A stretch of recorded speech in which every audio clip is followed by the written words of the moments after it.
Hello and welcome to this week's episode of Nacho Problems, where we turn ordinary recipes into extraordinary nachos. I'm Nacho Queen, but you can call me M. As many of you know, the idea for this channel came from the joke of how many of my regular dinner recipes could be turned into nachos. Spoiler, it's a lot. And that's exactly what this week's recipe is. Just one of my regular recipes that we have about 4 times a year. Because today we're making Shawarma Nachos. Like many people, we first heard about shawarma as a joke from one of the Avenger movies. It's a Middle Eastern dish where meat is cooked on a vertical rotisserie and then shaved thin and served in a pita or a wrap. I'm not sure how authentic my version is, but it's easy to make and very tasty. Let's get started. Step 1, the chips. For our chips we need 1 pack of pitas. I promise next time I'll try homemade. Some olive oil, some salt, and some zeta. Probably mispronouncing that. This is a spice blend that contains sesame seeds, sumac, salt, and other spices.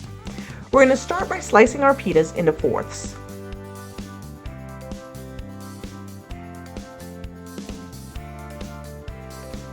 Then I'm going to open each one up and cut it along the fold. We're using my kitchen scissors for this because, as discussed once before, my knife skills are appalling. Now, just lay them out on a sheet pan. Brush each one with some olive oil.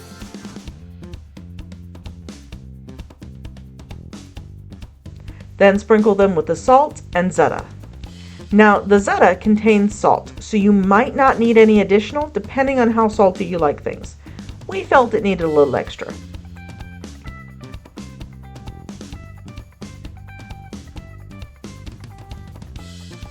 Now we're going to bake them for about 5 minutes at 400 degrees Fahrenheit.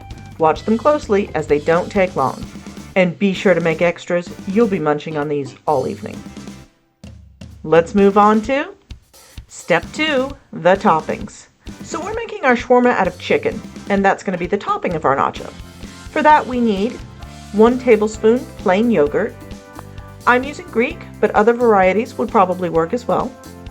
1/4 teaspoon ginger, 1/2 teaspoon salt, 1/4 teaspoon cumin, 1/4 teaspoon coriander, 1 tablespoon of parsley, 1 tablespoon of lemon juice, a teaspoon of red pepper, adjust that depending on your heat tolerance, 2 garlic cloves, and 1 pound of chicken breast. Now, because a rotisserie is one of the few appliances I don't own, we'll be sauteing our chicken, so you should cut it up into bite-sized chunks. We're going to start by adding all of those ingredients to our chicken and then stir to coat it really well. You could mix them all together first and then add them to your chicken for better coverage, but that requires another bowl and my dishwashers are threatening to strike. Once done, just drizzle some oil in a large pan and then saute the chicken over medium-high heat for about 6 minutes or until done.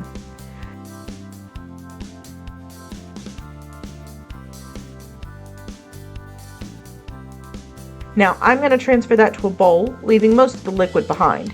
After all, no one likes soggy nachos. And that's our toppings. Let's finish this up with Step 3, the cheese. I'm only making a half batch of cheese because my second container of yogurt has mysteriously disappeared.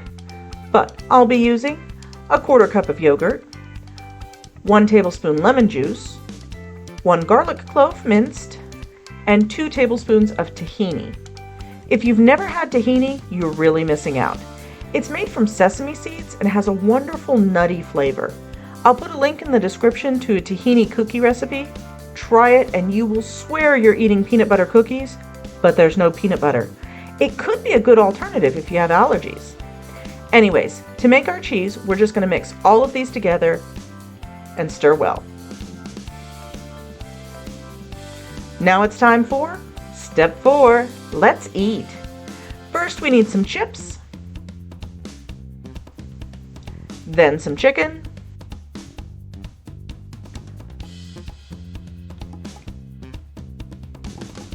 and our cheese isn't really drizzly, so we'll just dollop some of that on top. And I'm going to finish with a sprinkle of parsley. Now I realized while typing this up that the original recipe calls for tomatoes, onions, and cucumber, and those would have added some nice color, so you should consider that if you decide to make these. Now it looks like I'm up as taste tester today. I'm going to level with you. Shawarma is one of our regular recipes, but not one of my favorites. Until now. I loved these. I'm going to start having mine this way all the time. And pitas will never go to waste in this house again because I'm going to turn any leftovers into chips from now on. Seriously, these were addictive. Well, that's all for this week. I hope you enjoyed it. If so, give it a like and please consider subscribing if you want to see more nacho videos. If you have an idea for a future video, you can leave a comment below or tag me on Twitter. I'm at NachoProblemsYT. And if you're looking to steal my apron, well, that's nacho merch, but you can get your own at a link in the description. Now, it's Eurovision week, so I need to go make some popcorn and referee the inevitable arguments between the guys over which songs are good, which are bad, and which are just plain weird. But that's Nacho Problem. Thanks for watching, and I'll see you soon.